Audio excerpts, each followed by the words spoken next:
All right. So this year, the salary survey, we kept it open for a little bit longer, but that did not really help us get more responses. In fact, compared to the last year, we had around 483 responses, and this year we've got around 383 responses. Oh my God, this is late. Okay. Yeah. So it's anonymous, it's web-based, you don't have to go anywhere and take the survey. It comes to you, and we have Partha to thank for that. So please take the survey.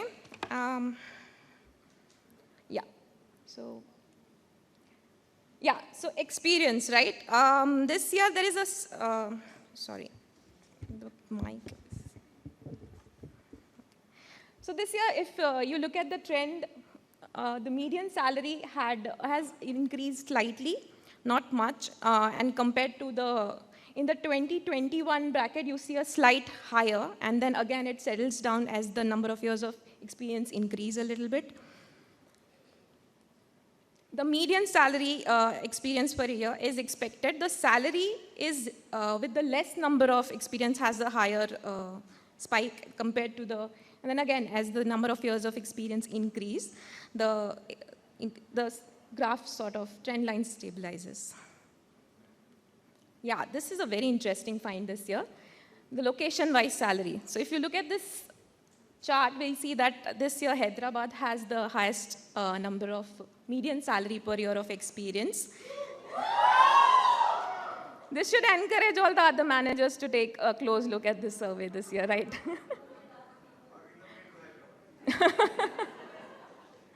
Right. So Hyderabad followed by NCR, Bangalore, and then Pune, and the other locations. And but compared to the number of respondents, we had the highest responses from Bangalore and then Pune. And Hyderabad has a smaller number of sample size. So again, the location by median salary, again, Hyderabad has the highest, followed by NCR, Bangalore, and Pune. Yeah. Sorry. The age-wise graph shows that as the number of the age increases, the salary also increases because the experience level again is a correlation to that. I can see Sachin clapping really loud. All Buddha love. Come.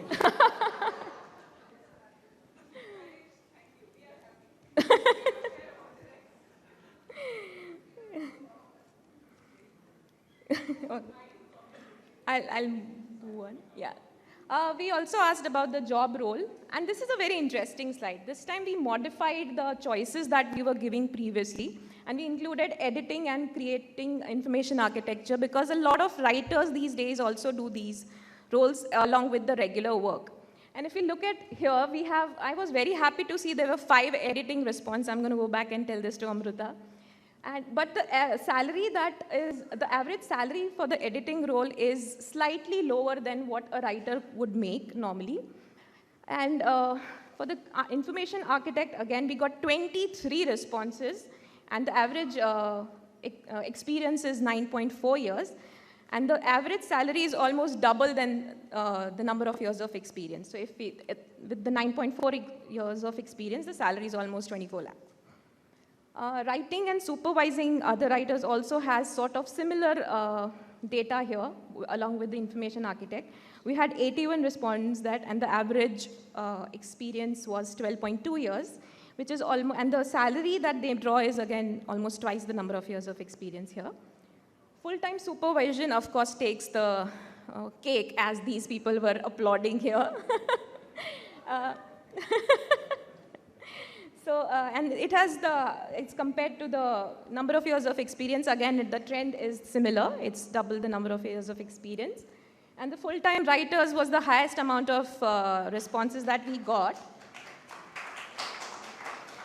which is slightly less than twice the amount of experience and the money.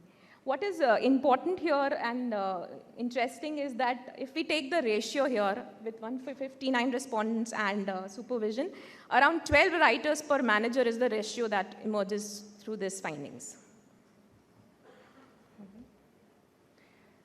Yes, Paresh. Okay, so they will wanted me to take these two tenure. What we asked in the current organization for how long are you working, and what we found is on the next slide, Deval. Yeah, so there is a large percentage of people who are working for the current organization that they are for more than 5 years, 25%. I just wanted to emphasize that because a lot of people feel that, oh, now it's 5 years, should I change? You are not alone, right? If you work for an organization for a long time, you're not unique. There are many people who do that now. That's the message of this slide. And also, whether you're new or working there for a long time, it seems that there's not much difference in the salary. That's what this tells us. Now, for the next slide, I want all the BMC folks to close their eyes and close their ears. Okay. I'll share the report. बच्चों, ये आपके लिए नहीं है. It's really, I mean, we just want to present a fact. No judgment on morality and how loyalty does not pay. That's the message of this. We asked people how many jumps you have made in your career so far, and we had also asked how many years of experience you have.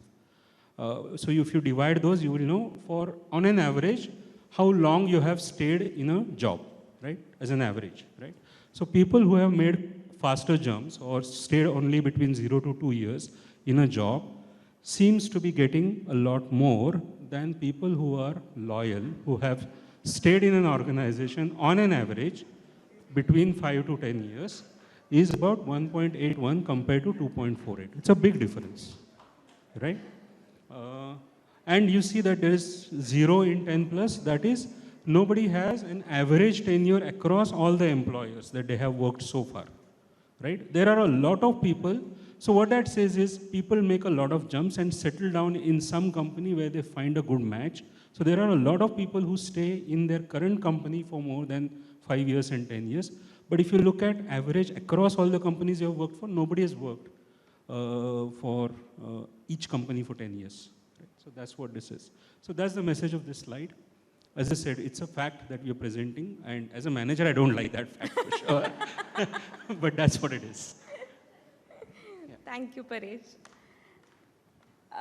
So this time we also, asked questions that did not give us data points around salary, but it still was interesting to know a few things about how the industry is working and how they are doing. So one of the questions we asked is that what is the technical writing function called in your organization?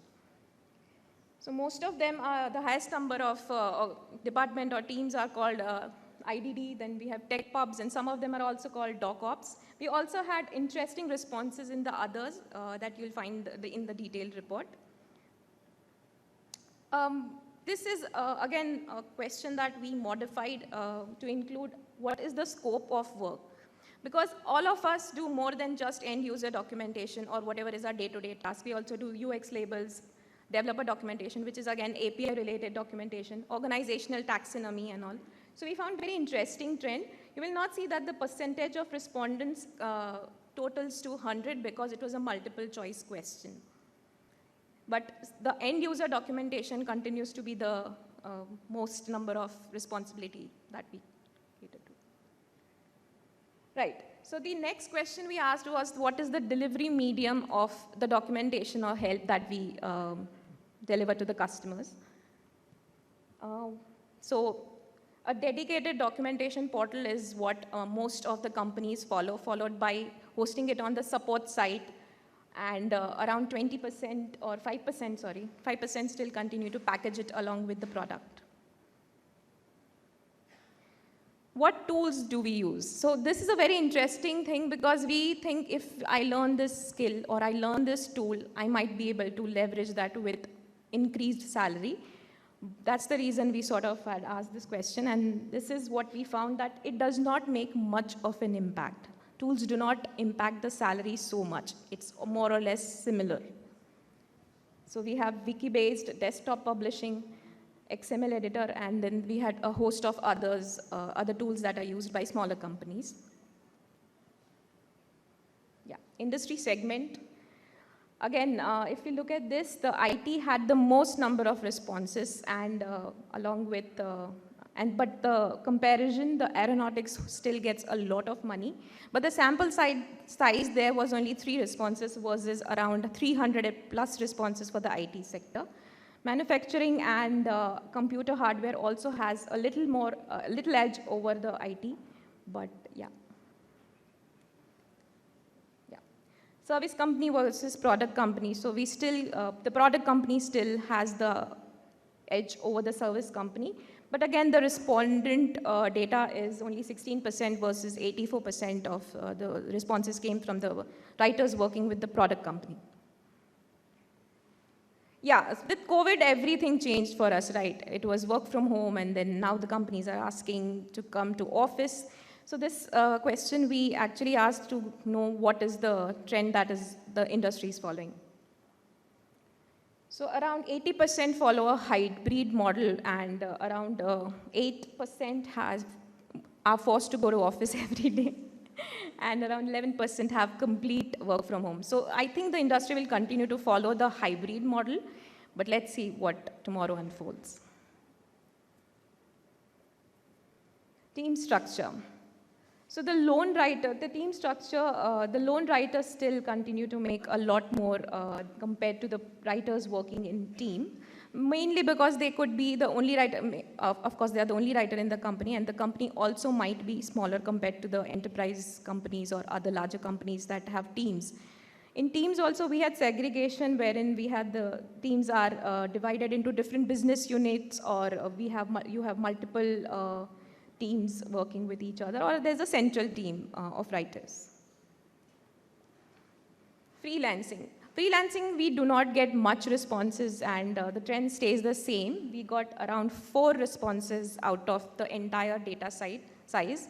But what is interesting to know is that the median experience is reduced by 50%.